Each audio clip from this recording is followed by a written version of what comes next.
Assalamualaikum warahmatullahi wabarakatuh. Apa khabar semua? Sudah bersedia? Okey, baiklah. Unit 1 di bawah bidang ibadah, tajuknya hari ini adalah Tayamum. Bersama dengan saya, Ustazah Faiza, dan anak-anak boleh rujuk ataupun bersedia dengan buku teks muka surat 102. Okey, mari kita tengok apa yang menyebabkan kita boleh bertayamum. Okey, sebab-sebab yang mengharuskan kita bertayamum. Sebab yang ada ni je yang kita boleh tayamum. Kalau tak ada sebab ini, kita tak boleh tayamum. Tayamum kita tak sah. Kita mesti lakukan wuduk juga. Okey, kita tengok yang pertama. Tiada air setelah berusaha mencarinya. Kita dah usaha cari air ni. Kat rumah kita tak ada air. Pergi rumah sebelah pun tak ada air. Pergi Petronas pun tak ada air. Pergi kat sungai pun tak ada air. Sungai terdekat pun tak ada air. Yang ada air hanyalah cukup-cukup untuk minum. Jadi kita boleh atau diharuskan untuk bertayamum.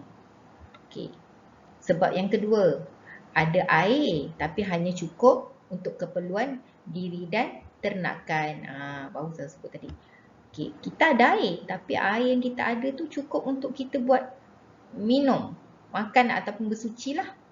Kan? Kalau kita guna lebih-lebih lagi, kita dah tak ada sumber air.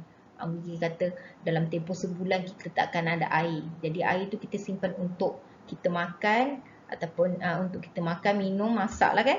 Ataupun untuk haiwan ternakan kita. Kalau tak ada air susah juga kan? Kita perlukan air untuk hidup.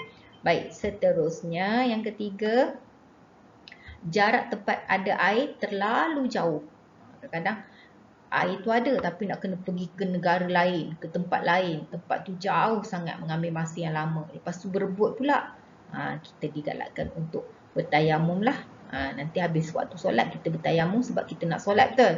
Tapi kalau tempat tu terlampau jauh, nak kena pergi patah balik, tak sempat nak solat, itu pun sebab kita diharuskan untuk bertayamum. Yang keempat, terhalang daripada menggunakan air disebabkan sakit atau musuh berdekatan tempat air. Ini pun dalam satu keadaan jugalah. Air ada, tapi kita ni sakit. Sakit yang menyebabkan kita tak boleh menggunakan air. Contoh, doktor kata tangan cik ni ataupun anggota wuduk kita tu tak boleh kena air dalam tempoh sekian-sekian. Tapi kita kena solat. Dalam keadaan macam mana sakit pun kita kena solat kan. Jadi caranya adalah dengan cara bertayamum. Ataupun tempat kita nak dapatkan air tu adanya musuh ataupun ancaman pada kita. Kalau kita pergi nanti orang tembak kita ataupun kita akan terbunuh. Jadi tempat tu kita tak boleh pergi. Cara yang kita adalah dengan cara bertayamum. Kita tayamum, kita tunaikan solat. Yang kelima, cuaca terlalu sejuk hingga memudaratkan. Sejuk ni. Macam dekat tempat-tempat kutub utara ataupun kutub selatan yang memang terlalu sejuk. Ataupun cuaca waktu itu sangat-sangat sejuk. Menyebabkan kalau kena air tu kita boleh sakit. Menyebabkan yelah kita sakit. Jadinya kaedah yang kita gunakan tak perlu berwuduk ataupun menggunakan air, tapi kita hanya menggunakan kaedah tayamum untuk melakukan solat. Boleh faham ya?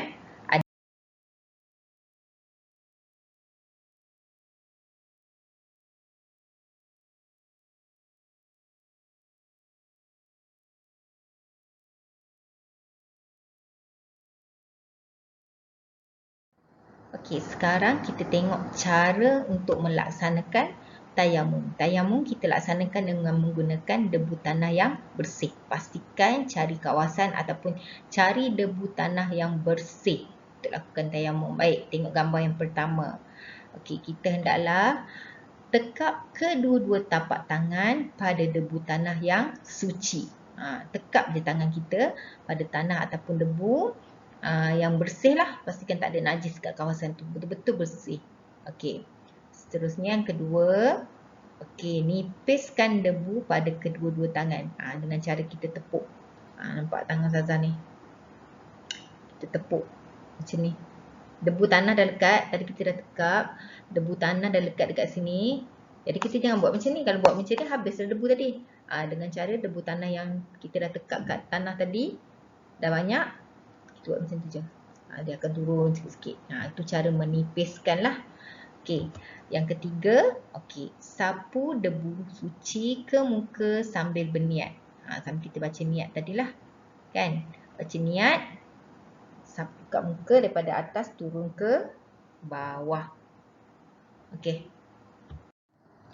Baik, seterusnya kita akan ulang tekap kedua tapak tangan pada debu tanah yang suci dan kita nipiskannya. Okey, untuk kali ini kita nak sapu di bahagian tangan. Okey, dah dua-dua ada debu. Tangan kiri kita letakkan di bawah tapak tangan kanan. Okey, sapukan debu sehingga ke siku tangan kanan. Okey, yang keenam, ulangi menyapu debu yang suci pada tapak tangan sebelah kiri pula.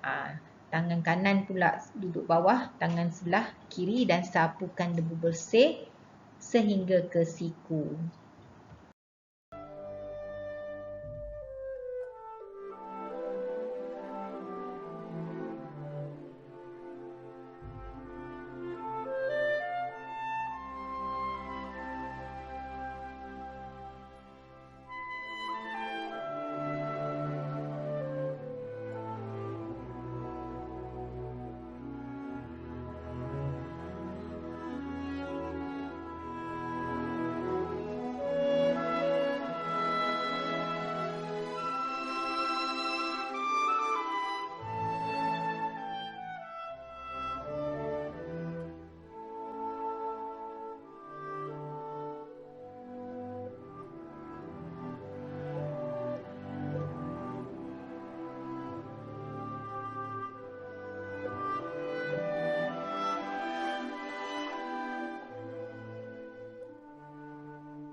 Baik, ibadah tayamum ni apa kepentingannya pada kita? Biasanya ada ibadah ni, apa juga ibadat yang kita lakukan mesti ada kepentingan dia ataupun apa kelebihan dia pada kita. Yang pertama adalah satu kemudahan kepada umat Islam untuk menggantikan wuduk dan mandi wajib dalam keadaan tertentu. Kita boleh katakan kalau tak ada air, kita nak berwuduk tak ada air. Tapi kita mesti laksanakan solat. Jadi nak tak nak dengan cara bertayamum ni lah kita boleh berwuduk dan melaksanakan solat. Sebab solat ni perkara wajib dalam keadaan yang macam mana sekalipun kita wajib laksanakan dia. Dalam keadaan tak ada air, jadi kita boleh tukar cara berwuduk dengan menggunakan kaedah tayamum. Okey, yang kedua, memastikan umat Islam tidak sewenang-wenangnya meninggalkan ibadah dengan sengaja. Dengan alasan lah air tak ada, tak payah berwuduk. Tak boleh. Ataupun sakit, tak boleh kena air.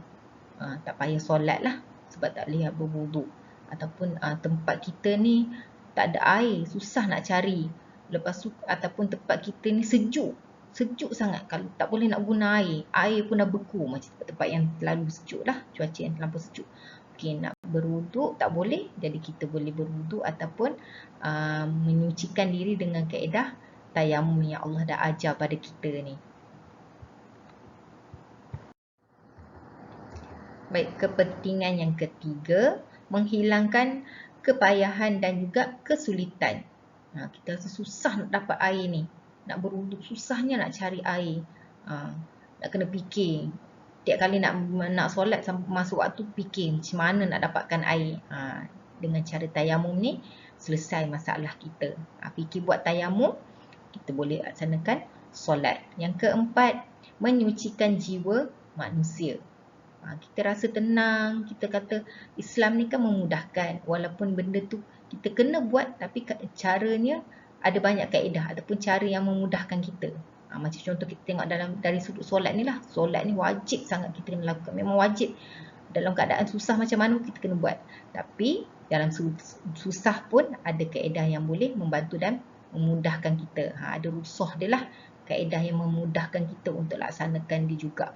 Dan yang kelima, umat Islam diseru sentiasa berada dalam keadaan suci. Tak ada air pun kita masih dalam keadaan, orang kata berwuduk. Bertayamum tu sama dengan berwuduk. Kita masih dalam keadaan suci. Kita pun rasa tenang je hati kita bila kita berada dalam keadaan yang suci, bersih. Kan? Kita boleh lakukan solat walaupun tak ada air. Dengan cara menggunakan debu tanah yang bersih. Debu tanah ni kita boleh cari kat mana-mana je kan. Dalam dunia ni, dekat-dekat kawasan kita ni, memang akan ada tanah. Kita boleh cari, mudah je. Lebih mudah daripada kita mencari air. Air ni ada sumber dia yang tertentu lah.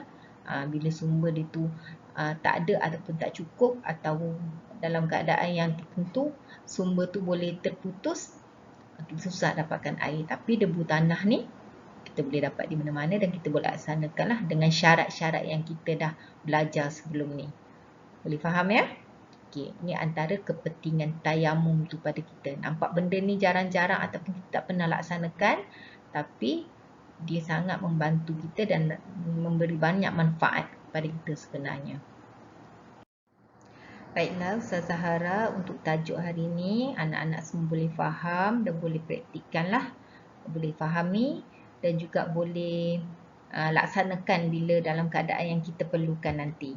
Baik, terima kasih daripada Ustazah. Assalamualaikum warahmatullahi wabarakatuh.